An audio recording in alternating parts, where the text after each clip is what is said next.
숙종 임금 시절 한양 성저 심리에 김목수라 하는 사내가 있었나니 손재주는 그럴듯했으나 술을 좋아하여 늘 가난에 허덕이는 신세였다. 그해 겨울은 유난히 추워서 나무값도 치솟았는데 온 한양이 얼어붙을 듯한 혹독한 추위였다. 김목수가 빈 방에 앉아 한숨을 내쉬었다. 에구, 이 추위에 뗄감도 없으니 어쩐다. 아내는 아이를 품에 안고 떨고 있고 나는 빈손으로 돌아올 수도 없고 벌써 사흘째 굶고 있는데 이 모양이니 체면이고 뭐고 다 필요 없다. 오늘은 무엇이든 해서라도 나무를 구해 와야겠다. 아내가 떨리는 목소리로 말했다. 여보, 동네 부자들 집에 가서 품삯으로라도 일해보면 어떨까요? 겨울이라 집수리할 일도 많을 테고. 그래, 그 방법밖에 없겠구나. 내 자존심 따위는 이 추위 앞에서 아무것도 아니야. 김목수는 낡은 지게를 지고 집을 나섰다. 골목마다 얼어붙은 우물가에서는 사람들이 얼음을 깨느라 야단법석이었고 가난한 집들에서는 연기조차 나지 않았다. 해가 뉘엿뉘엿 지는 저녁 무렵 김목수는 한 대갓집 앞에 다다랐다. 높다란 담장과 기와집이 위풍당당했고 대문 앞에는 나무 한 짐이 쌓여 있었다. 김목수는 한참을 망설이다가 용기를 내어 문을 두드렸다. 여보게, 누구 없소? 이 추운 겨울에 도움이 필요한 사람이 여기 있소. 부디 문을 열어주시오. 잠시 후 문이 열리더니 곱게 차린 부인이 나왔다. 나이는 30 남짓으로 보였는데 얼굴이 달갑고 자태가 버들 같아 보는 이로 하여금 넋을 잃게 할 만했다. 비단 저고리에 금비녀까지 꽂은 것이 영락없는 양반댁 마님이었다. 무슨 일로 이리 늦은 시각에 찾아오셨나요? 혹시 도둑은 아니시겠죠? 김목수가 땅에 엎드려 절을 했다. 마님, 실은 이놈이 가난뱅이라 뗄감 값을 낼 형편이 못 됩니다. 대신 무엇이든 품으로 갚겠으니 저 나무 한 침만 주시면 안 되겠습니까? 집에는 젖먹이 아이와 병든 아내가 추위에 떨고 있사옵니다. 부인이 김목수를 위아래로 훑어보더니 고개를 끄덕였다. 품삯, 마침 우리 집 뒤안 담장이 기울어져서 고치고 싶었는데 하루 와서 일해주시면 마무 2짐을 드리겠어요. 그런데 혹시 목수 일을 제대로 하실 줄 아시나요? 예, 마님. 목수일이라면 이 기마무개가 이 동네에서는 알아주는 솜씨입니다. 문짝부터 상까지 못 만드는 것이 없사옵니다. 그렇다면 내일 아침 일찍 오세요. 밥도 해드리고 술도 한 잔 대접할게요. 김목수는 기뻐서 몇 번이고 절을 했다. 다음 날 새벽 김목수는 연장을 챙겨 그 집으로 향했다. 부인은 정성껏 아침상을 차려주었는데 흰쌀밥에 생선찌개까지 있어 김목수는 감격했다. 마님, 이런 귀한 음식을 어찌 이 천한 놈에게... 일하는 사람이 제대로 먹어야 일도 제대로 하는 법이에요. 마음껏 드세요. 김목수는 배불리 먹고 나서 부지런히 담장을 고쳤다. 오래된 담장이 여러 곳이 무너져 있었는데 손재주가 좋은 김목수가 정성껏 손보니 마치 새 것 같았다. 점심시간이 되자 부인이 또 한 상 차려왔다. 고생 많으십니다. 우리 영감이 북경에 사신으로 가서 집이 참 적적해요. 이렇게 일하는 소리라도 들으니 마음이 좀 나아지네요. 북경이라 하시면 참 먼 곳이군요. 언제 돌아오실 예정입니까? 글쎄요. 나라 일이라 반년은 좋게 걸릴 것 같아요. 혹시 더 오래 걸릴지도 모르죠. 처음엔 편지도 자주 왔는데 요즘은 소식이 뜸해서 걱정이에요. 부인의 눈가에 그늘이 스쳤다. 저녁 때가 되어 일을 마치자 부인이 술상을 차려왔다. 고생하셨으니 한잔하고 가세요. 혼자 마시는 술이 이리 쓸쓸할 줄 몰랐어요. 김목수는 감사히 술을 받아 마셨다. 오랜만에 마시는 좋은 술이라 기분이 좋아졌다. 그 후로 김목수는 매일 그 집에 나가 일했다. 지붕의 처마가 썩어서 고치는 일이었는데 높은 곳에서 일하다 보니 집안 곳곳이 눈에 들어왔다. 어느 날 김목수가 처마에서 일하다가 문득 뒤안을 내려다보았다. 그런데 이상한 것이 빨랫줄에 남자 옷가지들이 널려 있는 것이었다. 그것도 젊은 남자가 입을 법한 옷들이었다. 김목수가 사다리에서 내려와 부인에게 물었다. 마님, 댁에 영감께서 돌아오셨나 봅니다. 뒤안에 남자 옷들이 널려 있던데요. 부인이 순간 당황하는 기색을 보이더니 애써 웃으며 대답했다. 아니요, 그건 제 시아버님 옷입니다.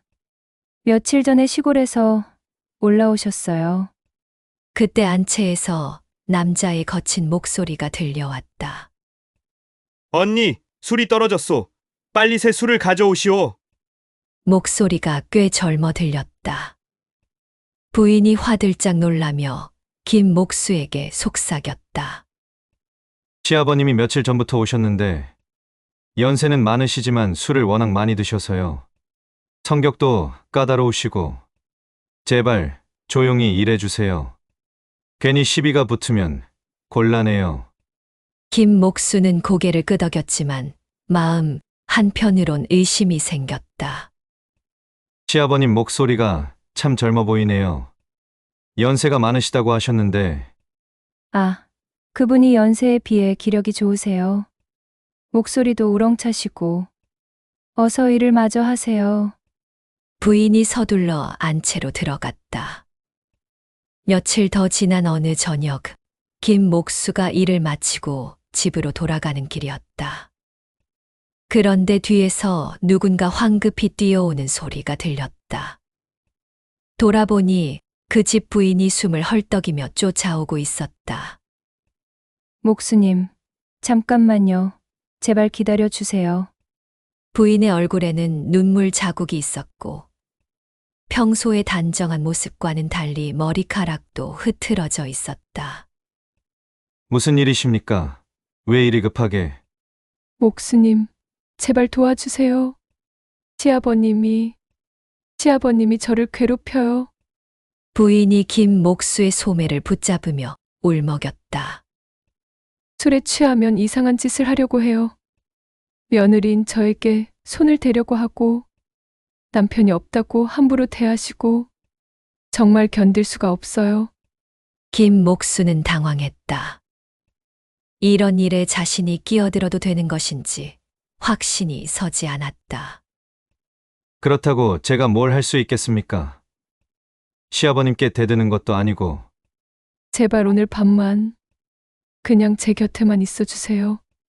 시아버님이 술에 취해 쓰러지면 제가 문을 열어드릴게요. 다른 건 바라지 않아요. 그냥 저 혼자 있지 않다는 것만으로도 시아버님이 함부로 못하실 거예요. 부인이 간절히 매달렸다. 나무 10짐을 드릴게요. 아니, 20짐이라도 드릴게요. 제발 도와주세요. 김목수는 한참을 망설였다. 하지만 부인의 간절한 눈빛과 가족들이 굶고 있는 상황을 생각하니 거절할 수가 없었다. 알겠습니다. 하지만 무리한 일은 하지 않겠습니다.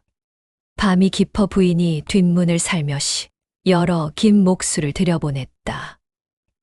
안채는 조용했고 어디선가 코 고는 소리가 들려왔다. 정말 고맙습니다. 시아버님이 주무시니 이제 안심이에요. 부인이 김목수를 작은 방으로 안내했다.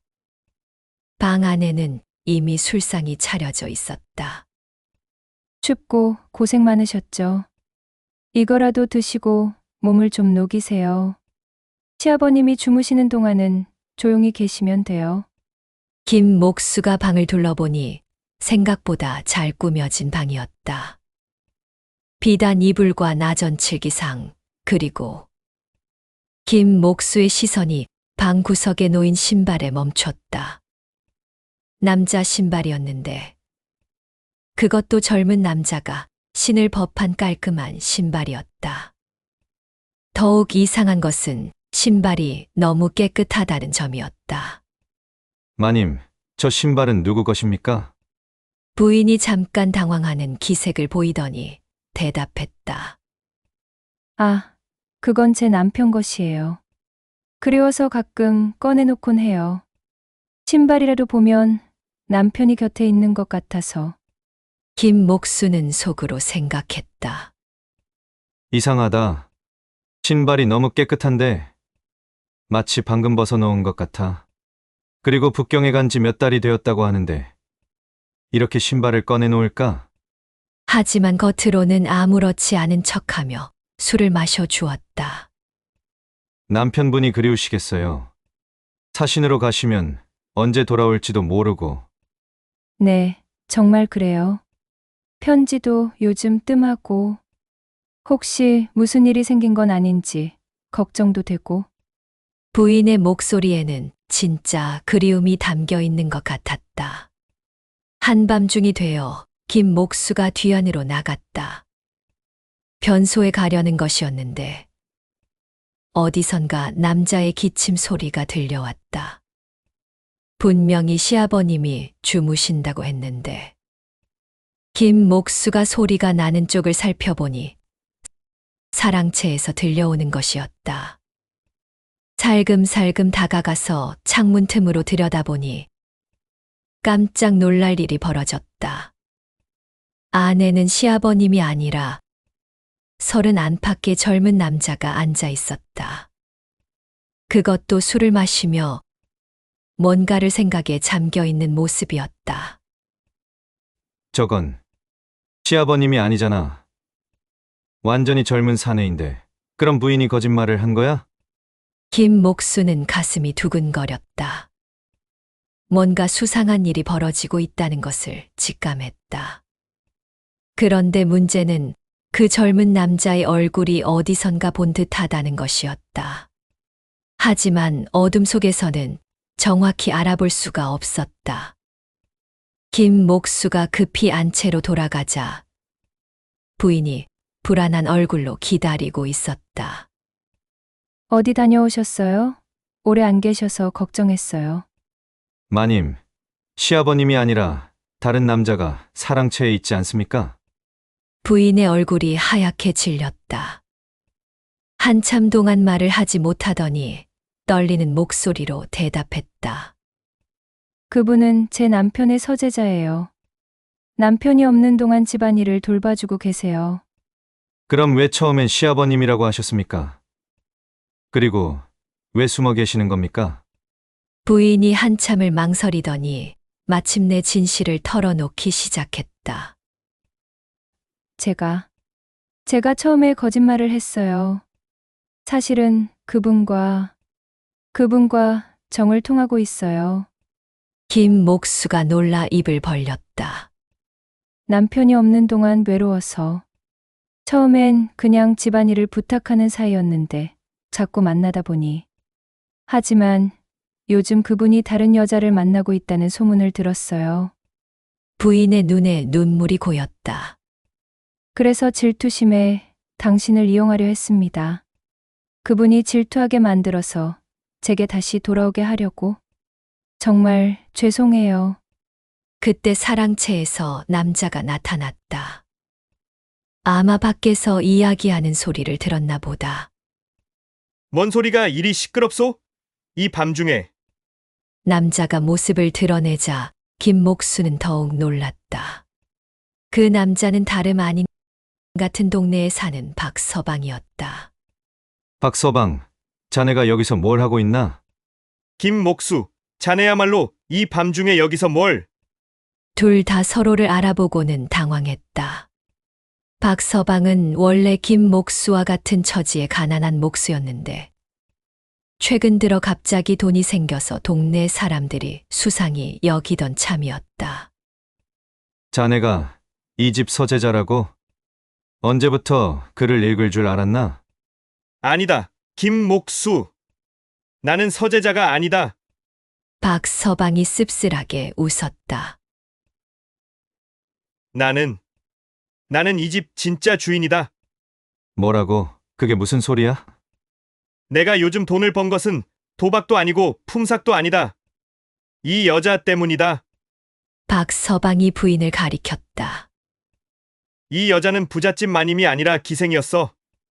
남의 집에 새들어 살면서 순진한 사내들을 유혹해서 돈을 뜯어내는 것이 업이지. 김목수는 어이가 없었다. 그럼 나를 완전히 속인 거야? 부인이 나타나서 더 이상 숨길 것이 없다는 듯 활짝 웃었다. 그 웃음에는 이전의 애절함이나 우아함은 온데간데 없고 기생다운 교활함이 있었다. 이제 다 들켰네요. 맞아요. 저는 기생 출신이에요. 춘향이라고 불렀죠. 김목수가 분개했다. 그럼 나를 완전히 바보로 만든 거요? 남편도 없고 시아버님도 없고 다 거짓말이었다는 거요? 아니에요. 목수님. 다 거짓말은 아니었어요. 당신한테는 진짜 나무를 주려고 했어요. 당신은 진짜 불쌍해 보였거든요. 춘향이 박서방을 바라보며 말했다. 하지만 박서방님과는 처음엔 돈 때문에 시작했지만 지금은 진짜 정이 들었어요. 이제 그만 이런 일을 그만두고 싶어요. 그때 갑자기 밖에서 도둑이야, 도둑이야 하는 소리가 들렸다. 진짜 집 주인이 돌아온 것이었다. 어서 도망쳐요. 진짜 집주인이 돌아왔어요. 셋이 황급히 뒷담을 넘어 골목으로 달아났다.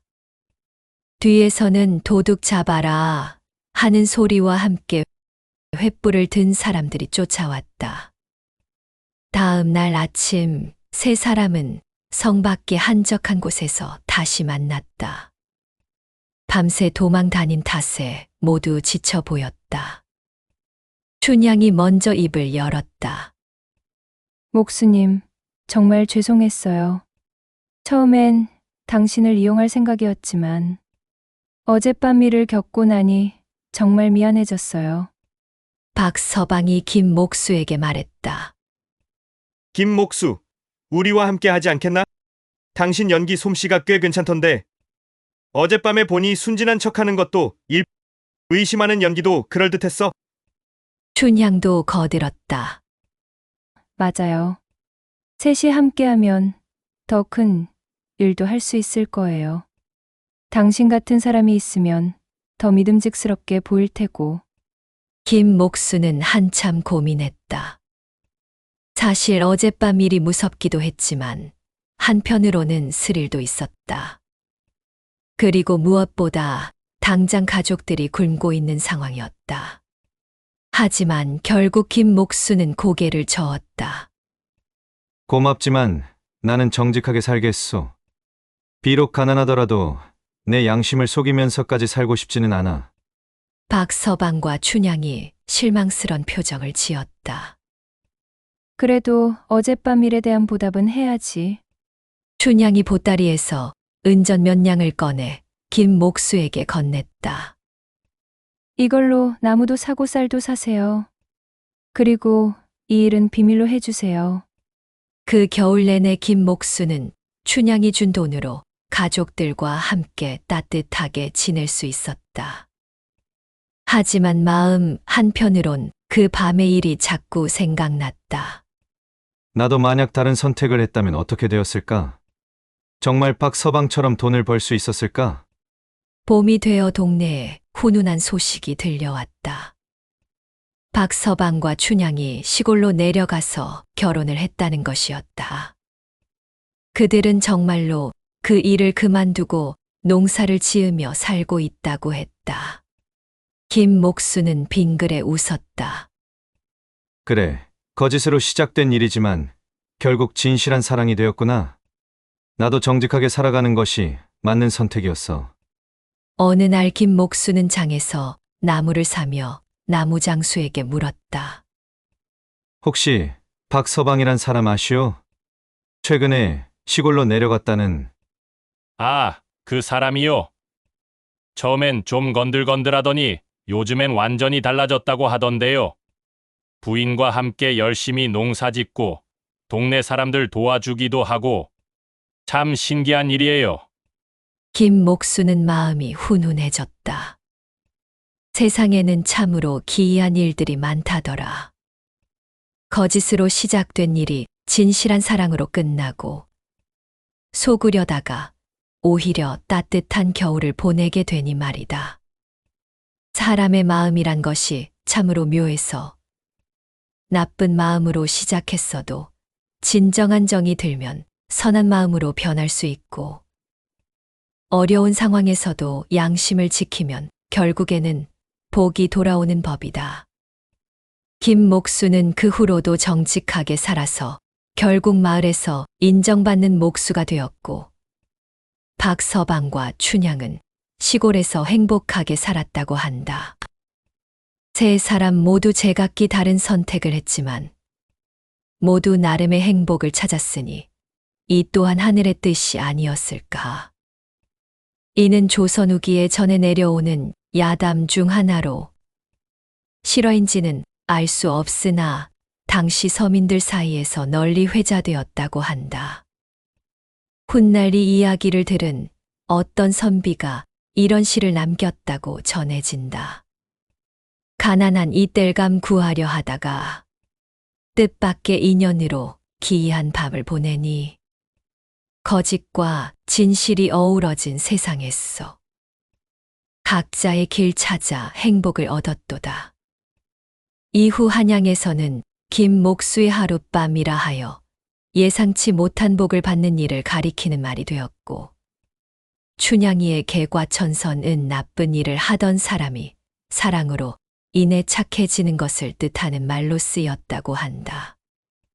지금도 그 동네 어르신들은 추운 겨울밤이면 이 이야기를 들려주며 정직한 마음으로 살면 언젠가는 복이 온다고 말한다더라.